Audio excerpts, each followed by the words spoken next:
closer to the actual chamber, it gets thicker. So when you put this in, it reaches a spot on the barrel where it would not push in any further. So the barrel would, how can I say, it'll push against the barrel eventually and it'll be stuck.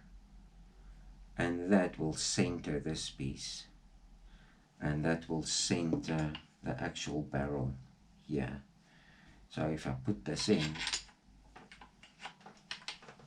all I have to make sure is that, and there we go, that was easy. So, and you can just turn it depending on where you want the grub screws. I'm just going to turn it like that.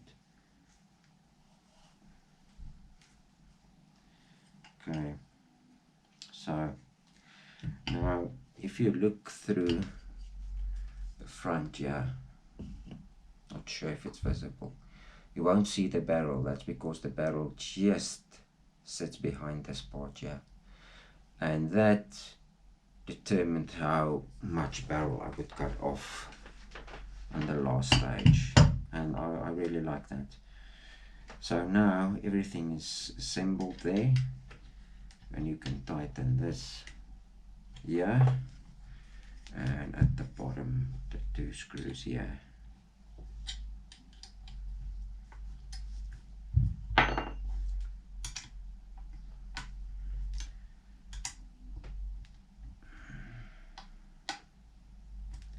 And this one here.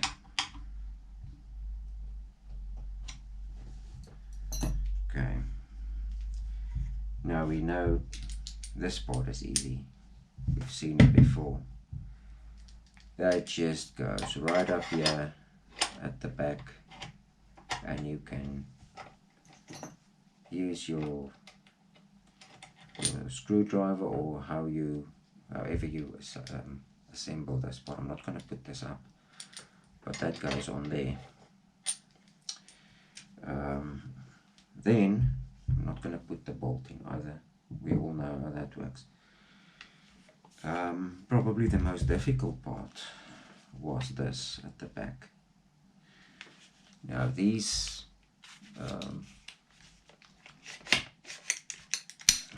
butts or stocks, it's got a thread here, and I have not tried to find any thread cutters as big as that. I'm not sure how they actually do that,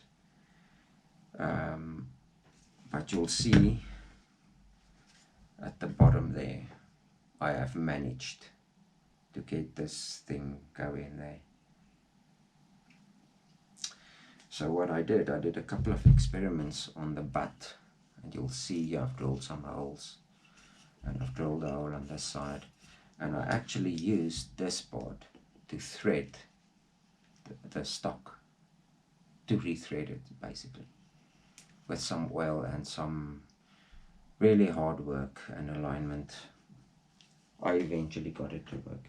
You don't really have to use this. I just use this because this type of wood is already here, and that would determine how difficult it was going to be, or if I had to go another way.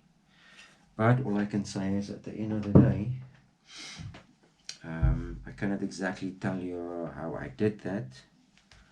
All I can tell you is I drilled a hole at the back slowly, and I threaded it with this on here. Obviously you can get some threading dies out there that can do this. I didn't know where to go as my local shop didn't have that. So I'm going to try and get this in as straight as I can get it. Sometimes the thread crosses, but I think I've got it. It just goes in. I have to add that it was not easy to get this part going, but I managed, and there we go. Just got to make sure it's aligned. There we go, and that looks about right. And then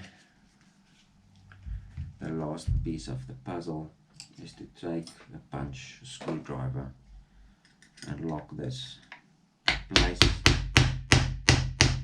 but I'm not going to do it all the way. So that's all you have to do to get it in there, and that will prevent it from turning. And I've taken this gun to the range, and I'll tell you, it's okay. It shoots good. At 100 meters I got my bullets on the target, and I'm happy I did it. Otherwise it would still be there under the bed or in the back of the cupboard or where I would have, but that doesn't matter. So this will give you an idea if it's possible. Maybe you've thought of doing this yourself, but yeah, so it actually at the end of the day it worked out quite well for me. And by putting in this rifle bolt that is straight again, it is easy enough to reload. I'm just going to put the, I'm going to show you.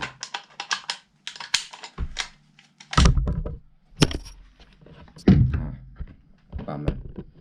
So when I reload, I can put my palm of my hand here and I can just pull the bolt upward, and that works very well. If I didn't have that, obviously you wouldn't be able to keep your grip, because this, if you pull it like this, you can still keep your grip, otherwise you cannot. So that enables me as well to get a better pull on the bolt. I hope somebody out there could use the information I've supplied here. I'm sure I've missed a lot of points. There will be a lot of questions, but yeah, I think it's doable, as you can see right here. Thank you very much. Cheers.